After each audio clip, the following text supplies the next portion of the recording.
একটা করিডোর দেওয়ার কথা যে গুজবটা উঠেছে, আমি দ্ব্যর্থহীনভাবে বলে দিচ্ছি, করিডোর নিয়ে আমাদের সঙ্গে কথা হয় নাই এবং কারোর সঙ্গে কথা হবে না। করিডোরের ব্যাপারটা বুঝতে হবে। করিডোর হচ্ছে একটা ইমার্জেন্সির সময় এক দুর্যোগপূর্ণ জায়গা থেকে মানুষকে সরিয়ে নেওয়ার ব্যবস্থা। আমরা এখানে কাউকে সরাচ্ছি না। এবং আজ অবধি প্রায় 12 লক্ষ রোহিঙ্গা বাংলাদেশে শরণার্থী হিসেবে অবস্থান করছেন। এ সরকার যখন দায়িত্ব গ্রহণ করে তারপর থেকে আমরা এই ইস্যুটিকে আন্তর্জাতিক এজেন্ডায় পুনরায় তুলে নেবার সর্বাত্মক চেষ্টা করেছি। প্রধান উপদেষ্টা জাতিসংঘ সাধারণ অধিবেশনে এই ইস্যুটি উত্থাপন করেছিলেন এবং জাতিসংঘকে একটি আন্তর্জাতিক সম্মেলন আয়োজন করার আহ্বান করেছিলেন। একটি জাতিগোষ্ঠীকে নিয়ে একটি পরিপূর্ণ জাতিসংঘের সম্মেলন আয়োজন করা একটা অত্যন্ত বিরল উদাহরণ। সেই কাজটি আমরা সম্পন্ন করতে পেরেছি।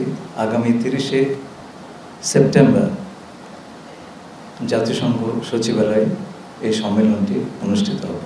মায়ানমার জান্তা প্রধানের স্পেশাল এনভয়, তার সঙ্গে আমার দ্বিপাক্ষিক বৈঠক হয় এবং তাতে তারা প্রথমবারের মতো ইঙ্গিত করেন যে এই 8 লক্ষ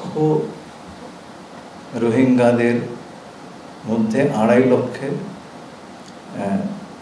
ভেরিফিকেশনের কাজ তারা, এর মধ্যে 1,80,000 তারা প্রত্যাবাসনযোগ্য হিসেবে নির্ণীত করেছেন। আমাদেরকে আরাকান আর্মি সুস্পষ্টভাবে বলেছে যে রোহিঙ্গাদের ফেরত নেওয়াটা তাদের একটা প্রিন্সিপাল পজিশন।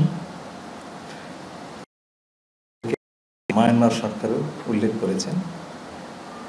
যে কথাটি আমাদেরকে আরাকান আর্মি বলেছে তা হলো পরিস্থিতি অনুকূল হলে তারা এই প্রত্যাবাসনের উদ্যোগ নেবেন। আপনারা জানেন আরাকানের যুদ্ধাবস্থা এখনো নিরসন হয়নি এবং এই বিষয়ে আমরা দুপক্ষের সঙ্গে কথা বলেছি এবং আমরা কিছু অগ্রগতি অর্জন করেছি। একই সঙ্গে আমরা দেখেছি মায়ানমারে, বিশেষ করে রাখাইন অঞ্চলে এক ব্যাপক খাদ্যাভাব, ওষুধের অভাব এবং ইউএনডিপি রিপোর্ট অনুযায়ী সেখানে এক ধরনের মানবিক সংকট, ভয়াবহ মানবিক সংকট দেখা দিয়েছে। আমাদের একটা আশঙ্কা হচ্ছে এই অবস্থাতে খাবার না পেয়ে, ওষুধ না পেয়ে লোকজন চলে আসতে পারে, বিশেষ করে রোহিঙ্গারা।